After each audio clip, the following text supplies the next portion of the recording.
All right, many thanks for staying with me. My takeaway from on this day in history segment, the event signaled the beginning of the collapse of the secessionist Republic of Biafra, and today the war's legacy continues to shape discussions on nationality, unity, ethnic tensions, and political powers that in terms of distribution in Nigeria.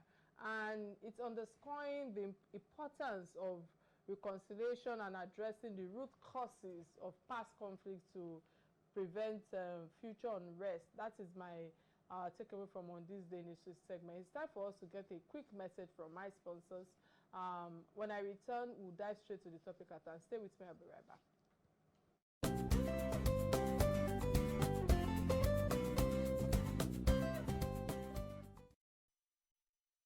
All right, Rivers State is currently facing significant political unrest following the recent school government elections, and violence erupted after the elections, with thugs attacking several local government areas. A secretariat. Former Rivers State Commissioner for Information, Austin Tam George, blamed the Federal Capital Territory, that's the FCT Minister, Nyesom Wike, for orchestrating the unrest, claiming that Wike is trying to destabilize the state. And tensions between Wike and Fubara have escalated since their fallout last year. And the police, following the orders from the Inspector General, withdrew from the council premises, leaving the secretariat vulnerable to attacks. Amidst the political turmoil, the Action People's Party, that's the APP, that won 22 out of 23 council chairman seats, chairmanship seats, marking a shift in the state's political dynamics. Despite the violence, some local government chairmen were able to peacefully assume their duties. Rivers State now faces an uncertain future as it grapples with political instability and governance challenges. On the live show today, my real talk is with my guest. We will be focusing on the recent political unrest in Rivers State following violence attack on local government secretariats after the local election. The key discussion will include accusation against FCT Minister Wike for allegedly orchestrating the kiosk, and of course the emerging power, power struggling between him and Governor Fubara. Additionally, I would also be touching on the conversation that will explore the broader implication of the Action People's Party electoral victory and the state's ongoing governance challenges. But before we delve into real talk with my guest, I think it's important for me to play her profile, and when I return, we'll be hearing her voice. Please stay with me. I'll be right back.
All right, welcome to the show, Mrs. Ibim Semenitari. I apologize if I didn't pronounce the last name properly. It's a pleasure to have a big figure like you on Real Talk with Kike today. And I must say many thanks for creating time to join me, because I know that you are quite busy right now.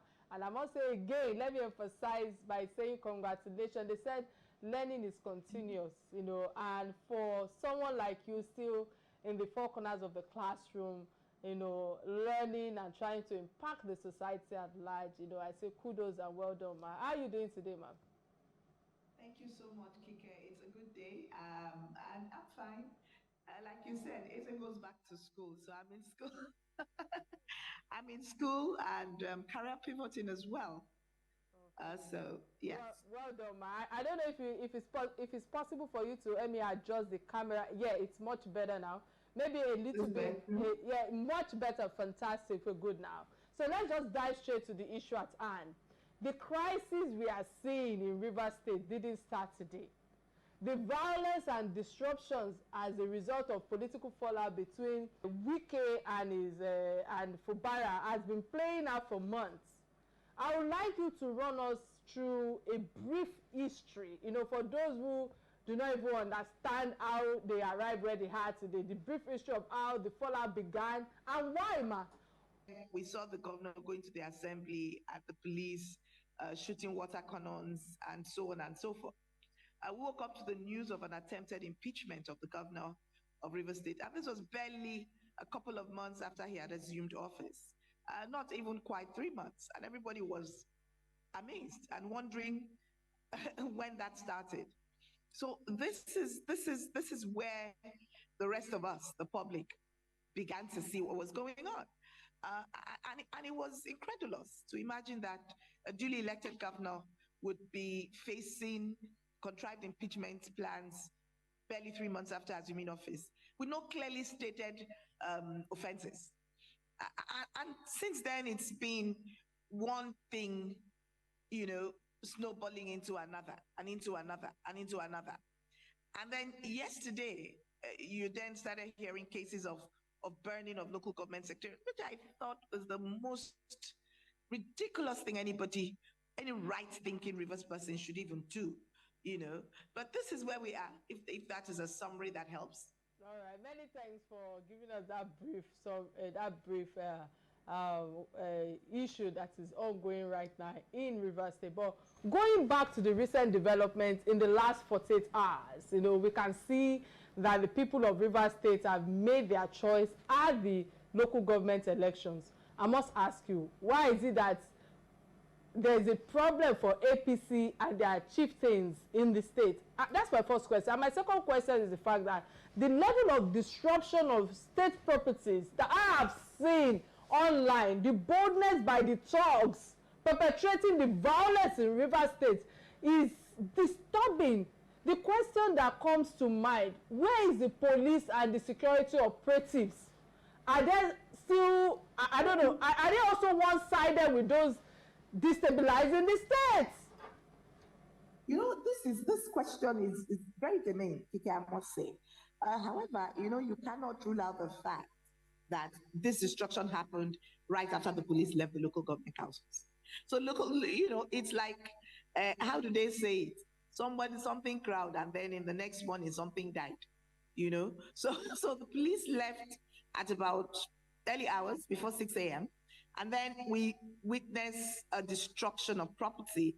The police left the local government councils at about 5, 6 a.m. And then the next thing we see is people take advantage of the window to destroy property. It's like you said, is unthinkable. It truly is. I hear you, because let me bring it back to the principle now, because President Bola Ahmed Tinubu has urged all political parties and stakeholders, you know, to settle their matters in court rather than destabilize the state. If they submit to force of the law, could there be possible manipulations from the ruling party to, you know, turn around events in Rivers State? Because the reason why I'm asking these questions, I've seen all sorts of perspective online. Do we say that the body language of the president is being neutral? Because again, Minister Wike seems to be in a incorrigible force and influence that can't be called to order. Could it be that the federal might or is he, I don't know, or are they in support of his political agendas? What do you think, ma? You know that there are situations that occur in life, and those situations become the things that define you. The crisis in Rivers State will define President Bola Ahmed Tinubu. Absolutely. And I think it's important that he thinks about this. It will define all of his political legacy. A man who ran elections on the credentials of his democratic principles, on the credentials that he fought despotism to a standstill, on the credentials that he fought the junta, on the credential that he is a true Democrat, and on the credential that he is one of the fathers of modern day democracy in Nigeria. All of those things are on the line. And it's important that the president takes a decisive action to ensure that all of the things, all of the credentials that he's worked so hard to earn in the last couple of years, or in the last many years, are not rubbished by just one act of indiscretion on an official's part. All right, with your last submission right now, ma'am, when you're talking about election, and it just leads me to the security and electoral integrity. I keep it real on this platform. Given the violence during the Rivers LGA election, do you believe that the electoral process was free and fair? And how can future elections be safeguarded? There was no violence during the elections. The elections happened without any incidences. Interestingly, the police were not around, and there was no violence during the elections. Interestingly, the violence occurred after the elections, after the swearing in. So during the elections, when the police were not at any polling station, I was in my village, and I strolled, voted, and strolled back home, and ate native soup. Eating native soup. All right, let's go on a quick break. When I return, the conversation will continue. Please stay with me. I'll be right back. This is Real Talk with Kike.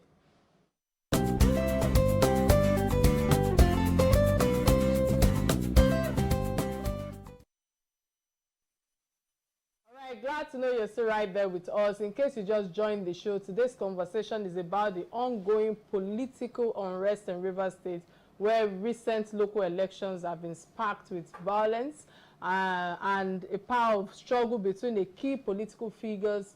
We've also covered some key developments, and now we will be shifting gears to explore the underlying issues, including accusation against FCT Minister Kike and what this means for the future of governance of Rivers State. And I would like you to please stay tuned as we continue on this crucial conversation. I've been having real talk with my distinguished guest, Mrs. Ibim Semenitari. I hope I'm pronouncing that word properly. She has given us groundbreaking works in journalism, at tenure, in public service, and our advocacy for gender equality are records that few women in journalism have been able to achieve. Yes, I say that with authority. Thanks, ma, for all that you've shared thus far. Are you there, ma'am? Yes, I am here, Kike. Thank you. Fantastic. Let me use this opportunity to quickly open the phone lines. Remember that you can be part of this conversation by calling the studio number 0811-8888-113. And of course, we're streaming live on Facebook, both on Real Talk with Kike platform and on Silverbird platform. Ma'am, with all that you've shared thus far, I'm trying to manage time right now. The role of opposition parties for the first time since 1999, an opposition party like APP won a majority of council seats in Rivers State. What does this signify for the political landscape in the states? I think let me use this opportunity to just, try to summarize some of the things that she have discussed thus far, and the fact that I feel that the impact on governance and service delivery is key. We have been calling names with different media narratives. We have been talking about the tension between the past governor, who is a sitting minister right now, in Abuja, and of course, how Fubara have been granting interview thus far regarding how he's been trying to make peace. But the shadow of doubt we have seen with what is going on with APC and PDP war, I feel that the political rivalry in that state, and the fact that godfatherism is holding them down, I feel is part of the challenges that we are seeing today. How do we think this will end is another thing that I'm bringing to fore. Regardless of all the issues at hand, I always prefer that it's important for us to prefer solution. How do we think this will end? How has this ongoing political crisis impacted governance and service delivery at the grassroots level, especially after the local government election? And I like the fact that, my guest earlier emphasized on our sitting president right now, that what is happening in Rivers State would kind of define his legacy in future. How is, President Bola Ahmed Tinubu going to jump in to make sure that this thing, does not affect him when it comes to the legacy people will remember him for? Because the fact that he's saying that, they should go to court, people are reading different kind of interpretation to his. How do we move forward? How has Governor Fubara's leadership even influenced the stability and instability of, Rivers State today, particularly in handling all the political opposition, particularly also on the issue of, infrastructure? Quite a number of people do not even know what Governor Fubara is doing right now because of all the tensions, all the crisis that is ongoing. People are asking until he opens his mouth to share with people that, okay, these are the value that I've brought to fall in the last 1 year or months. Quite a number of people do not actually know because of the tension or controversies that is going on between himself and Minister Wike. So I'm asking, what's the way forward? Okay, I understand that my guest is back now. Ma'am, are you there now? Can you hear me? Yes, I am. Fantastic. Yes, I am. The positioning, everything is perfect right now. So I'm coming to you right now. I'm trying to put a recap to all that you've shared thus far. Let me bring you to fall on the influence of political godfatherism. How significant is the impact of political fatherism, particularly Wike's control over Rivers State politics, on the current tension between him and Governor Fubara? Because I remember Tam George that accused Wike of destabilizing Rivers State rather than his mandate in FCT. Do you believe, ma'am, that this is a fair assessment on Wike's action thus far? Well, quite frankly, Kike, would you say it's a fair assessment?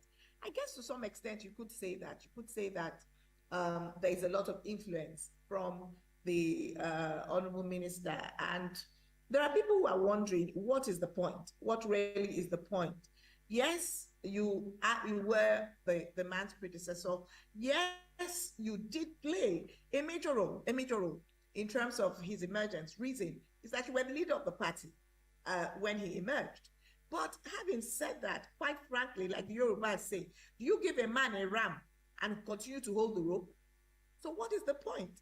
If this man is governor of Rivers State, he must be allowed to govern. Somebody made Wike governor, the former first lady, Dame Patience Jonathan, and she allowed him to be governor.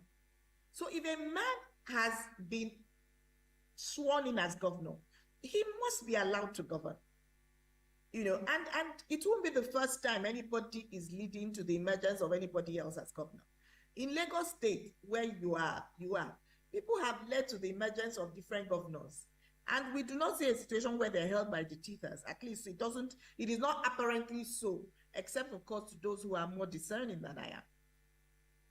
All right, many thanks, Ma, for that submission right there. But let's move forward. This might be my last question to you. Let's move forward to resolving the crisis between Wike and Fubara. What would be the most effective approach to resolving the growing political tension between Wike and Fubara? Do you think that there is a reconciliation possibly at this point with the way things have gone thus far between them?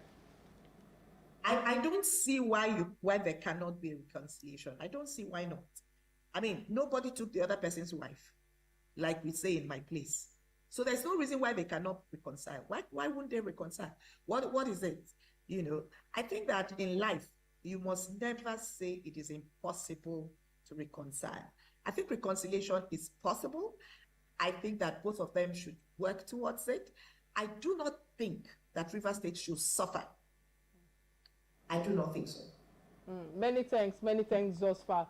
with all your submission. But before I go to the last segment of the show, there's this trending story. But before then, there's another thing that comes to mind, because before coming in on air and doing a bit of my research, quite a number of people have said, oh, what is happening to Wike right now is because of what he has done also to Amechi. Do you think that what goes around comes around with this issue at the moment, just on the lighter note? Well, I don't know how to answer that.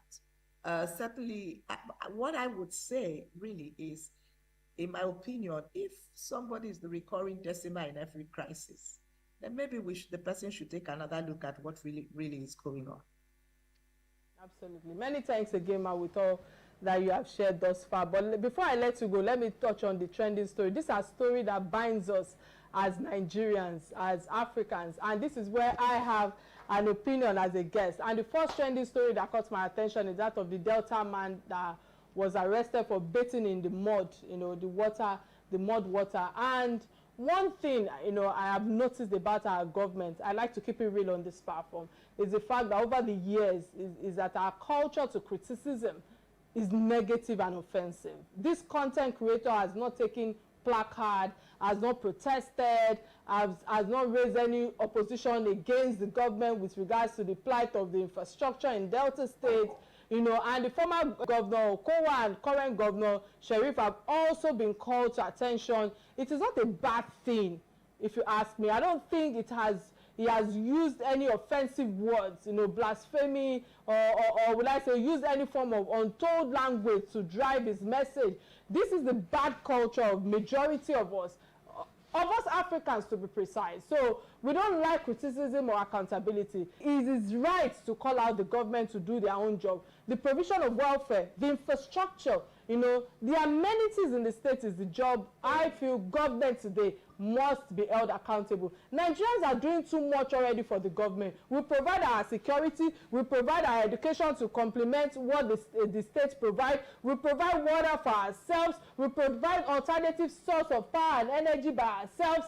The people are not asking to be fed or for the government to be sharing loaves and bag of rice. It's calling them to do their job. It's that simple. We are tired. What a responsible and shameful, I don't know, this government should have done, I don't know how to put it. I'm trying to tailor my thought properly, because I just feel that, the service to the people and the explanation that they give every time, why would the road be undone?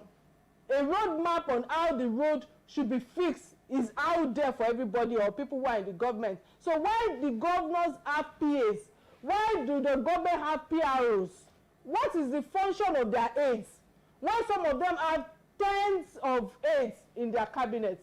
Yes, you may be a content creator. There's no law that says that he should not create any content. If he was creating some lewd content and insignificant videos or skits, with naked women, the government wouldn't object to it or have concern for him. But now that he's using his own craft to contribute to the transparency and accountability of the government, he's been arrested. Shame on those that have arrested him. Shame onto them, I emphasize. We can do better. It is important for us to understand that this same Delta State, that some projects are abandoned, some use as opportunity to siphon public funds or public money. Yet, you are seeing someone come out to hold the government accountable, you are arresting him. I don't understand. What a shame. Sometimes I wonder why I'm Nigerian. Ma, if you're still there, what's your contribution on the topic at hand? I can never, ever support the attack of any journalists. I mean, I lived all my life running away from being attacked because I was doing my job. It is the job of the journalist to hold government accountable.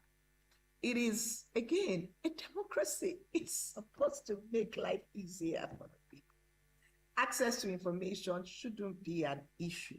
The Freedom of Information Act is there. Honestly speaking, Nigerians shouldn't have a problem with journalists doing their job. And if for any reason you think someone has gone over and beyond, then please use the instrumentality of the law properly. But this idea of just arresting, detaining, and trying to shut everybody up, I don't think it's appropriate. I think it's not the best way to go. On the first trending story, and the second trending story that caught my attention is that of the federal government that approves airstrip for Canaan land while Ogun State lacks an airport. Quickly, again, let me put this out there and be very clear. I was once an associate of Canaan land, and I know what Pastor Oyedepo has contributed to the Nigerian society in terms of education, societal reformation, spiritual growth, infrastructure development, name it. Not many people have contributed to the society in that magnitude. If you think that the education provided by Covenant University is too expensive, you want to come with the argument of its church members cannot afford it and etc., I will ask you, what is the cost of literacy in our country today in Nigeria? It becomes all too common to criticize pastors and religious leaders, but let's take a moment to step back and consider the full picture. If you ask me, the governor of Ogun State has yet to provide an airport for the entire state. I visit Ogun State regularly, because of my husband, an important infrastructure project that would benefit a vast number of people, yet nobody seems to be making a fuss about that. Now, when a pastor, Bishop David Oyedepo, takes a bold step to address a gap by building an airstrip privately within Canaan, and people are quick to criticize him. Are we all right? What we need to recognize is that this airstrip is a private initiative funded and developed without the need for government resources. It is designed to support transportation for worshippers and international visitors who come to Faith Tabernacle, especially during major events that attract thousands, instead of waiting for the government to act, which often results in endless delays, unmet promises. Bishop Oyedepo has chosen to invest in his own community and ensure that there's a smooth travel, commuting for those who want to participate in his church programs. This isn't just for personal convenience, if you ask me. It's a practical solution to a broader issue. Rather than following the crowd and hopping on the bandwagon of criticizing pastors for the sake of engagement, we should ask ourselves, what is the real issue here? This is a project that has potential benefits beyond just the church. It will enhance local infrastructure, create jobs, boost the economy around through increased tourism and events. Those focusing on criticism and disdain should perhaps pause and reflect a little bit on how this airstrip might have a positive ripple effect on the state. After all, private development often steps in where public initiatives are falling short. So at the end of the day, let's be careful. Let's be careful on how we criticize all these people without proper understanding on the kind of change this will bring. It will just leave us behind as if we are uninformed in terms of our opinion. We should encourage progress, whether it comes from the government or private individual, as long as it benefits the community and moves the community forward. I think it's a welcome development, if you ask me. Ma'am, let me come to you, ma'am. What's your take on these trending stories online? Well, Kike, I think you already said it all. I don't understand how we're wired, honestly speaking. A private initiative that will make life better for everybody around there. And we're getting our knickers in a twist. So what should we do to the people whose job it is to provide infrastructure and they haven't done so? I really don't understand it. I think sometimes when we just hear church, we want to fight. But I think you already said it all. Really, we should encourage such initiatives and let people provide, the man is providing a service to make life easier for those who have to use his facility or come to him. And I think that, if anything, we should celebrate him, not dump down on him. Thanks, many thanks for all your submission thus far. Of course, lending your voice on issues that affect us all as Nigerians, and of course, particularly in Rivers State. And I must say that this is where I draw the the edition of Real Talk with Kike, you know, and indeed we've had an awesome show, but we've had an awesome show, courtesy our resourceful guest, you know, Mrs. Ibim and Mrs. Ibim Semenitari. You know, I apologize if I'm not pronouncing the name properly. If you can help me, I wouldn't mind. I hope I pronounced that properly. You know, Ibim Semenitari. Semenitari, thank you so much, man. She is the former Niger Delta Development Commission and, of course, MD. And thanks for all that you have shared thus far. But before I close the show today, I will be leaving you with the award ceremony that was given to us, you know, and I was part of the most 25 most powerful women in journalism, you know, ranked number 15. I will close with that and leave you with a bit of the extraction of the event that took place on the 1st of October. Many thanks again, and be kind to one another. But remember to catch me on Inspiration FM tomorrow at 5 p.m. your Drive Time Talk Show. Bye now.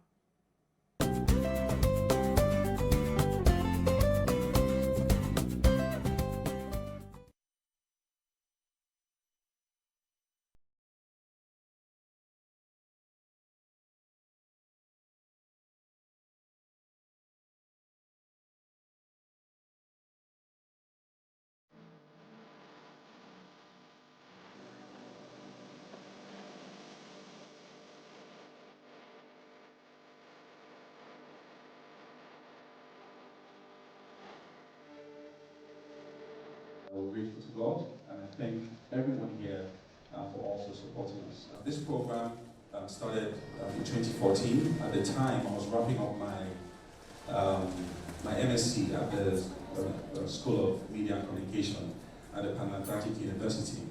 And what that university did for us at the time, we had a course called Leadership in the Media.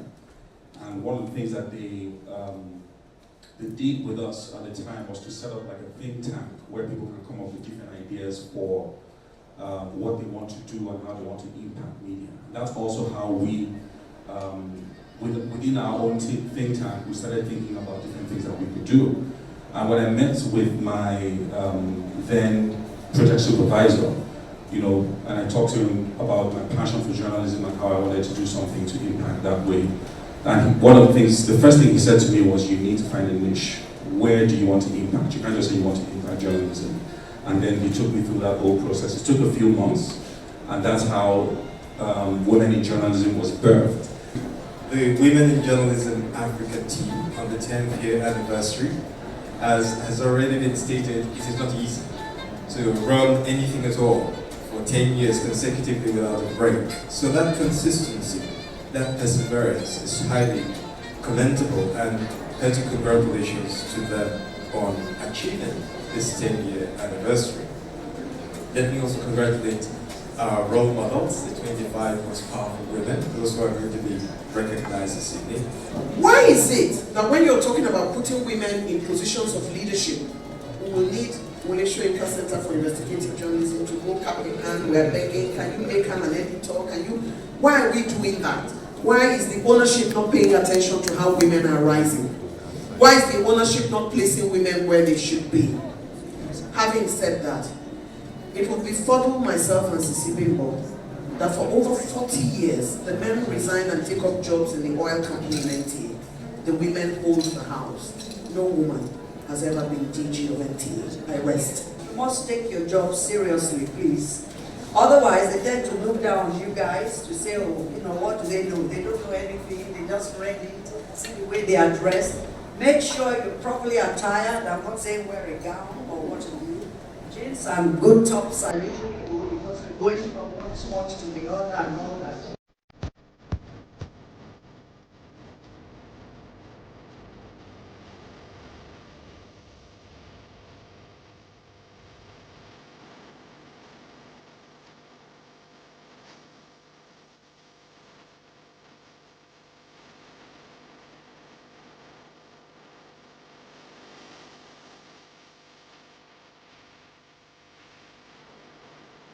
Powerful women in journalism in Africa. Please give her a round of applause.